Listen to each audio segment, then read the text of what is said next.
week 8 of the football season, and it's time for Preps Plus Extra. How you doing? I'm Mark Stewart, prep editor of the Milwaukee Journal-Sentinel. This is J.R. Radcliffe, sports editor of Now Newspapers. How you doing this week? Doing great. This might be the best week of football games we've had coming into week 8 here. Sometimes week 2 you get some pretty good non-conference battles, maybe week 1 to a degree, but as far as how things have shaken out in the various conferences in the Milwaukee area, this is just going to be an awesome week of football. I think it's headlined by that Homestead Germantown matchup to not necessarily determine the North Shore Championship, but looking like the winners. And Homestead at least could get a piece of it. Germantown can win it outright. And obviously big games in the Classic 8, Greater Metro, Wisconsin Little 10, Midwest Classic. There's just a ton of them. And it's going to be an exciting week to watch football. Yeah, and starting in the North Shore, you got Germantown, which they're still undefeated, and they have the great opportunity, after all these years of losing to Homestead, to snap a really impressive. It's been 13 years Homestead's won at least a share of the North Shore Conference title, and they're going to have to win this game for that streak to continue. So that obviously, like you mentioned, that's going to be the top matchup probably of the night.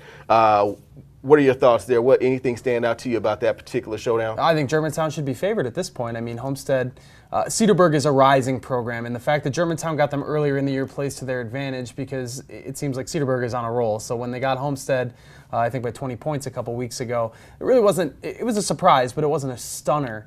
And Germantown has had a really nice schedule set up where they got a lot of tough contests out of the way, and they've been able to. They come in off of a bye week because their scheduled game with Nicolet was supposed to be this past week, so they're rested. They get to come in and face a Homestead team, and I mean, got great quarterback play out of Dwayne Lahorn Jr. And I think at this point, Germantown's your number 1 team in the area and a favorite to actually win the North Shore. But of course, Homestead can throw a wrench in it. And then Cedarburg would also only have 1 loss. We'd have probably a 3-way tie for the North Shore title. So still a lot up in the air. Yeah, I had a chance to go out to watch Germantown practice for a little bit, talk to some of their guys last weekend. And one of the things they were, obviously, what can you do when you have a week off, at this time of year? But obviously, one concern, was sure you want the rest, but the other part of it is, hey, we're in a pretty good rhythm here. Oh yeah. And so you wonder if there'll be any, sometimes having a week off might work against you in terms of just coming out with that intensity, because I can guarantee after the showing that Homestead had a couple weeks ago with Cedarburg that the intensity is going to be it's going to be sky high for them going into that game. And Dave Keel, he's always after a loss, he's always gracious, and he always gives credit to the opponent.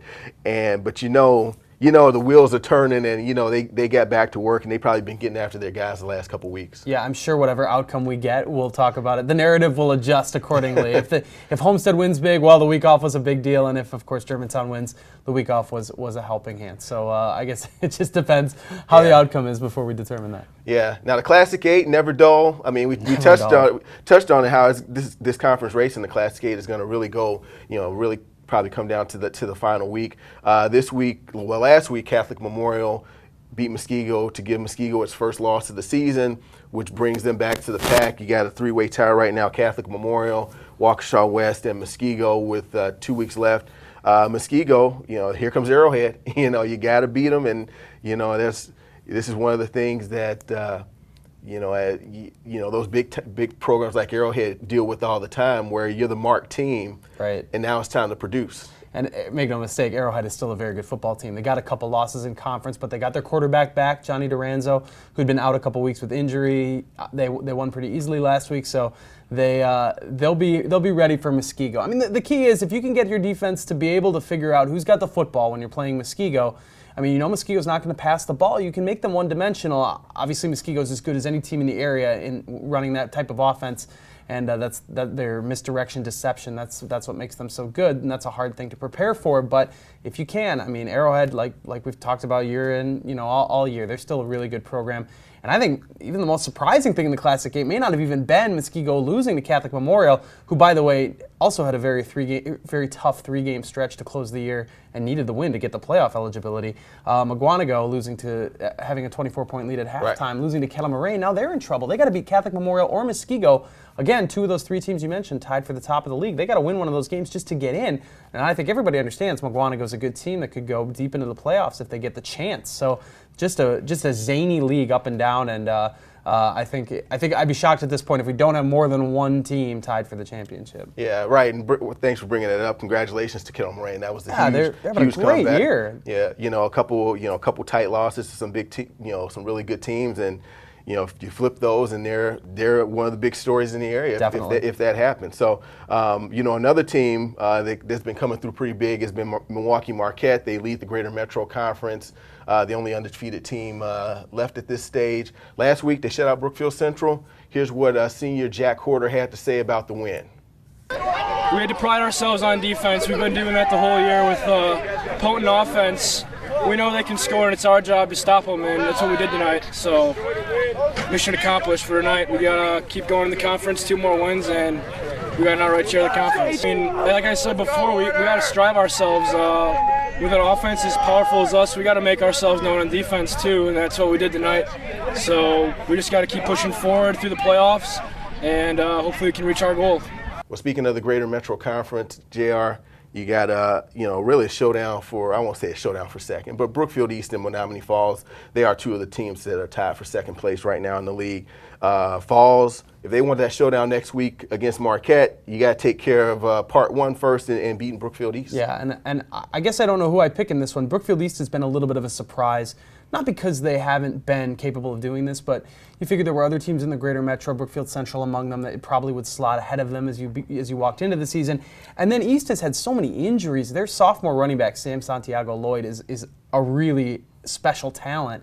Was injured at the beginning of the year. They've had tons of injuries at the running back position and have still found a way to get through to beat teams like Central, Sussex, Hamilton, and put themselves in a position where they only have the 1 loss to Marquette at the beginning of the conference season. So they're sitting pretty. Menominee Falls quarterback Bryce McMurtry, a really great dual threat quarterback, has had a nice year, and they're just a solid team. They're not going to necessarily wow you with some of their outcomes, but they're a team that's obviously only got the 1 loss in conference to Brookfield Central, so they can put themselves in position, like you said, with a win over Brookfield East to beat Marquette next week and get a share of the GMC championship. Yeah, and it always seems like Tom Swiddle does and his staff. They always come up with something. You bet. Yep. Come up with something at East, and every time I think about the job they've done at Brook East, it takes me back to Tom Swiddle at Tulsa East, where the sledding is a little harder there, and it's hard.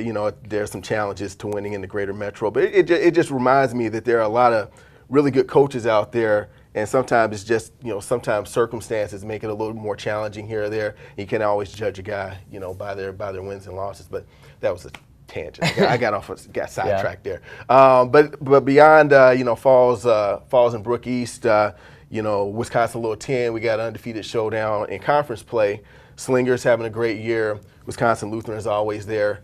In the Midwest Classic, Lake Country Lutheran, Brookfield Academy. That's another undefeated matchup of quality teams. So there are a lot of huge showdowns here as we kind of hit the final stretch of the season. Yep. But before we get out of here for Preps Plus, after I was at the Milwaukee King Milwaukee Tech game last Friday night, I was talking with King senior linebacker Lindsey Hudson, and he takes off his pads, and he's got this Spiderman outfit on, or at least the top part of a Spiderman costume on, and he told me a little bit about the significance of wearing that particular costume. So this is what he had to say. This was actually my favorite superhero, first pet name. Spider-Man is just, the spectacular Spider-Man. And on the field, I try to be spectacular, try to make amazing defensive plays, try to make amazing offensive plays, and I also stay within my team. Just like he trusts in his friends, I trust in mine, and we're all a family at the end of the day. Well, that was Lindsey talking about why Spider-Man is his guy. I know growing up I was a comic book collector, but really? Yes, they were. Yeah. I was very much into it. So I was a big Spider-Man fan, the Incredible Hulk, Fantastic Four. If you had to pick, who was your, if you had one, who would? Yeah, I wasn't a superhero guy. I watched X-Men a lot growing up in the Saturday morning cartoon block, and I guess all of the X-Men. Wolverine, of course, is an old standby there. I was a big fan of Beast, the brains behind the operation. So I guess I'd have to go with those guys. I'm a big fan of these X-Men movies that we've had the last several years. Yes. Guardians of the Galaxy too, although they're not officially superheroes. Yeah, I haven't seen that one yet. I'm told it's pretty good. Yeah, okay. Well, that's going to wrap it up for this edition of Preps Plus Extra. For more Preps Plus action, watch me and Lance Allen every Sunday night on TMJ4. Take care.